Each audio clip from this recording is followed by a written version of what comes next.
시작할게요.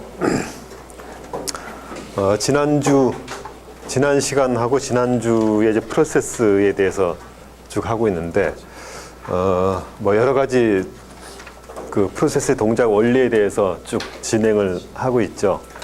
그래서 지난번에 보면은 그 프로세스의 개념에 대해서 공부를 했고, 그러니까 프로세스라는 거는 하드디스크에 있는 프로그램이 실행될 때에, 그러니까 메모리에 로드돼서 CPU에서 실행되는 게 프로세스다라는 거고, 그다음에 프로세스가 만들어지는 게 그냥 단순히 프로그램 실행하면은 프로세스 만들어지니까 그 일반 사용자 입장에서는 뭐 대수롭지 않게 볼 수 있는데, OS라는 시스템 내에서 그거를 그 프로세스를 만들기 위해서 거치는 단계가 대개의 경우에 이제 프로세스를 하나 새로 만들어 가지고 그 프로세스에 새로운 프로그램을 적재시켜서 실행시키는 그런 방식을 취하고 있고, 거기에 대한 방식으로 이제 그 포크라는 시스템 콜, 그다음에 그 EXEC라는 시스템 콜하고 웨이트, 그거를 통해서 그 일종의 그 유닉스에 있는 쉘 프로그램의 어떤 커맨드를 실행할 때에 커맨드를 실행하는 방법, 그게 이제 포크를 통해서 프로세스를 만들고 EXEC를 통해서 그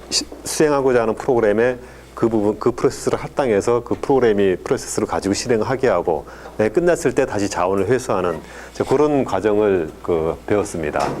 근데 그 지금 그동안 쭉 그 앞으로도 그럴 거고, 예제나 이런 거를 통해서 보여주는 거는 그 유닉스, 그러니까 그 중에서도 특히 리눅스 계열, 리눅스 쪽에 우분투에 있는 그 C 프로그램으로 예제를 계속 보여주고 있어요. 그리고 그거 말고 실제로 실행되는 거는 그 유닉스, 리눅스 말고도 다양한 버전의 유닉스도 있고, 그 다음에 원래 이제 많이 사용되는 게 윈도우즈가 있고, 그 다음에 맥OS가 있고, 그런 OS들이 있는데, 다른 OS들도 그 수행되는 기본 컨셉이나 이론은 거의 같은 이론이에요. 같은 이론인데, 그 수행할 때 사용하는 시스템 콜 함수 이름이라든가 또는 세부적으로 이제 좀 일부 차이 나는 그런 부분들이 있어요. 근데 그런 부분들은 OS마다 그 OS의 어떤 그 특징이나 이런 걸 살려서 독자적으로 그 실행되는 부분이기 때문에 그 부분, 그러니까 미세하게 차이 나는 거에 대해서는 뭐 크게 그 개의치 않아도 되고, 우리 목적은 그 운영체제라는 시스템이 프로그램을 실행하기 위해서 프로세스를 어떻게 만들고 어떤 단계를 거쳐서 그 수행하는지 그런 로직을 이해하는 거기 때문에, 그 이해하는 거는 유닉스 하나의 예를 통해서도 충분히 이해는 그 가능해요. 그래서 그렇게 이해를 해주시고, 혹시 이 운영체제에 대해서 진짜 굉장히 관심이 많아서 좀 뭐 세부적인 걸 해보고 다른 여러 가지 운영체제를 비교해보고 싶다 그러면은 뭐 윈도우즈라든가 맥OS라든가 이런 부분을 공부할 필요는 있는데, 그 부분은 우리가 이 수업 시간에 내서 다루지는 않을 거예요. 그래서 지난 시간까지 이제 프로세스를 만들어서 실행시키는 거를 봤고, 이번 주부터 하는 거는 이제 그 IPC라고 해가지고 인터 프로세스 커뮤니케이션이에요. 이게 뭐냐면은 프로세스를 만들어 놨는데, 이 프로세스 만들면 이게 독립적으로 실행되는 경우도 있지만, 대개의 경우는 만들어진 프로세스가 독립적으로 실행되는 게 아니라 서로 어떤 뭐 데이터를 공유하거나 또는 서로 정보를 주고받거나 하면서 어떤 코웍을 하는 경우가 상당히 많이 있어요. 그래서 한 컴퓨터 내에 프로세스가 2개 이상 만들어졌을 때 그 2개의 프로세스가 어떻게 데이터를 공유하고 주고받고 커뮤니케이션 하는가, 거기에 관련된 게 이 IPC 부분이에요. 그리고 요거하고 이제 상대적으로는 나중에 그 잠깐 나오겠지만 RPC라는 게 있어요. 그 RPC는 리모트 프로시저 콜이라 그래가지고, IPC는 한 컴퓨터 내에 있는 프로세스가 서로 커뮤니케이션하는 그런 메커니즘인데, RPC는 한 컴퓨터 다른 컴퓨터가 커뮤니케이션하는 그게 RPC예요. 그리고 오늘날 컴퓨터는 이제 웹을 기반으로 해서 인터넷 컴퓨팅을 하죠. 인터넷 컴퓨팅은 전부 다 RPC를 통해서 이루어져요. 하다못해 여러분들이 매일 지금도 하고 있는 카카오톡 같은 거, 이 카톡 같은 경우는 PC에도 카톡이 설치되지만 그 스마트폰도 하나의 OS고 거기에 카톡이 다 설치가 돼 있죠. 근데 그 카톡이 다른 사람하고 대화를 할 때에 서로 그 텍스트 데이터를 주고받잖아요, 메시지를. 그거 자체가 이제 내 폰에 있는 카톡하고 다른 사람 폰에 있는 카톡이 데이터를 공유하는 거예요. 그게 공유의 개념이고, 그게 이제 나아가서는 그 웹 컴퓨팅 또는 클라이언트 서버 컴퓨팅 이런 쪽의 개념이 그런 것들을 포함을 해요. 그리고 실제로 카톡은 내가 어떤 특정인하고 문자를 주고받을 때에 둘이 서로 주고받는 게 아니라 사실은 카카오톡 서버가 따로 있어요. 서버가 따로 있고 그 서버를 통해서 데이터를 주고받아요. 그래서 중간에 어떤 중개하는 그런 부분들이 있는데 그런 부분들도 이제 나중에 하면서 약간씩은 좀 그 개념이나 이런 거는 공부를 할 겁니다. 일단 그 IPC 부분, 인터프로세스 커뮤니케이션 관련해서 그 요거를 좀 살펴볼게요. 일단 요거는 아까 얘기했듯이 프로세스가 같은 컴퓨터에 있는 프로세스들이 서로 커뮤니케이트하고 그들의 액션을 싱크로나이즈, 이거 동기화한다는 얘기인데 서로 커뮤니케이션하고 동기화하는 메커니즘이에요. 근데 이 동기화라는 거는 어떤 거냐면은 하다못해 두 사람이 얘기할 때에 서로 얘기를 한 사람이 얘기하면 한 사람이 들어주고 그래야지 이게 커뮤니케이션이 되잖아요. 그런 것들의 일종이 이제 컴퓨터에서 서로 커뮤니케이션 할 때도 마찬가지로 두 프로세스가 서로 데이터를 보내면은 받을 프로세스 없이 보내기만 하면은 데이터가 중간에 소실되고 커뮤니케이션이 안 되죠. 그래서 한쪽 프로세스가 보낼 때는 한쪽 프로세스가 그 데이터를 받고 또 이쪽 프로세스가 보낼 때는 다른 프로세스가 받고 이런 것들을 맞춰주는 메커니즘이 이제 싱크로나이제이션, 그러니까 동기화 메커니즘이에요. 그리고 요 두 개의 프로세스가 데이터를 공유하는 방식에는 크게 두 가지 방식이 있는데 메시지 전달 방식하고 공유 메모리 방식이 있어요. 메시지 전달 방식이라는 거는 여기 이제 왼쪽에 있는 이런 부분들이고 프로세스가 유저 영역에 두 개의 프로세스 A, B가 돌아가죠. 이 두 개가 돌아가는데 이 두 프로세스가 공유할 때 메시지 전달 방식은 요 메시지 전달을 위한 메모리를 커널 안에다가 만들어져요. 그러니까 커널 영역 안에 메시지를 만들어서 요 커널에 있는 메시지 큐를 이용해서 두 개의 프로세스가 한쪽에서 보내고 한쪽에서 받고 하는 식으로 주고받는 방식, 이런 방식이 메시지 전달 방식이고, 근데 요거를 하려면 이제 커널 안에 메시지 큐가 있기 때문에 시스템 콜을 통해서 서로 그 두 개의 프로세서가 커뮤니케이션을 하게 돼요. 근데 이런 방식이 일반적으로 많이 사용하는 방식이에요. 그리고 안전한 방식이고. 근데 두 번째는 공유 메모리 방식인데 이 공유 메모리 방식은 커널을 통하지 않고 두 개의 프로세스가 어떤 일정 합의하에 서로 공유할 수 있는 메모리 영역을 만들어요.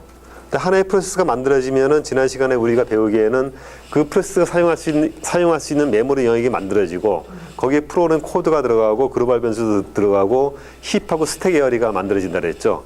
근데 그거 외에 이제 공유할 수 있는 특정 메모리 영역이 따로 만들어져요. 그리고 이 영역은 하나의 프로세스에서만 그 영역을 있는 데이터를 어드레싱하는 게 아니라 다른 프로세스에서 같이 공동으로 어드레싱하게끔 해서 한쪽 프로세스에서 그쪽 메모리의 데이터를 쓰고 지울 수도 있고 똑같은 영역을 다른 프로세서도 같이 쓰고 읽고 쓰고 할 수 있는 그런 메커니즘으로 구성이 됩니다. 그래서 요거의 장점은 이제 시스템 커널과 상관없이 그러니까 유저 메모리 내에서 할 수 있는 그런 장점이 있는데 이제 제한을 안 받다 보니까 조금 위험성은 있죠. 서로 이게 질서 정리가 안 되고. 그러니까 커널 영역을 통한다는 거는 일정 어떤 규칙을 가지고 서로 어떤 통제하에 정해진 룰대로 이제 하는 방식인데 공유 메모리 같은 경우는 중간에 중재자가 없이 개인과 개인 간의 어떤 우리가 예를 들면은 인터넷에서 물건 살 때 어떤 마켓을 통해서 사느냐, 그러니까 마켓을 신뢰하고 거기를 통해서 주고받느냐 아니면은 개인과 개인 간의 어떤 직거래 식으로 하느냐 그런 거하고도 비교할 수 있는데 좀 직거래 하면 위험성이 있듯이 이것도 마찬가지로 이제 그런 부분이 좀 있어요. 이 두 방식에 대해서 이제 간단하게 살펴볼 텐데 일단 공유 메모리 방식에 대해서 어떻게 하는지 한번 살펴볼게요.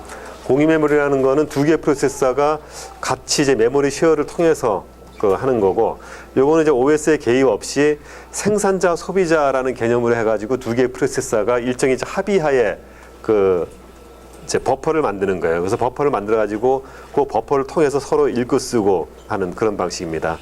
근데 이거 나중에 이제 간단한 프로그램 예도 설명을 좀 할 텐데, 요새 버퍼의 유형에는 무한 버퍼하고 유한 버퍼가 있어요. 요거 두 개는 크게 중요하진 않는데 그냥 좀 간단한 개념이에요. 이 버퍼라는 거는 예를 들어서 하나의 프로세스가 다른 프로세스한테 어떤 데이터를 준다 그러면은 데이터의 길이가 있죠.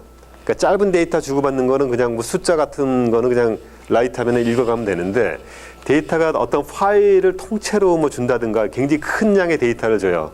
그러면은 A라는 프로세서가 데이터를 이제 그쪽에 주기 위해서 버퍼에다가 쓰는데 버퍼 사이즈가 제한돼 있으면은 버퍼가 차면은 더 이상 쓸 수가 없죠.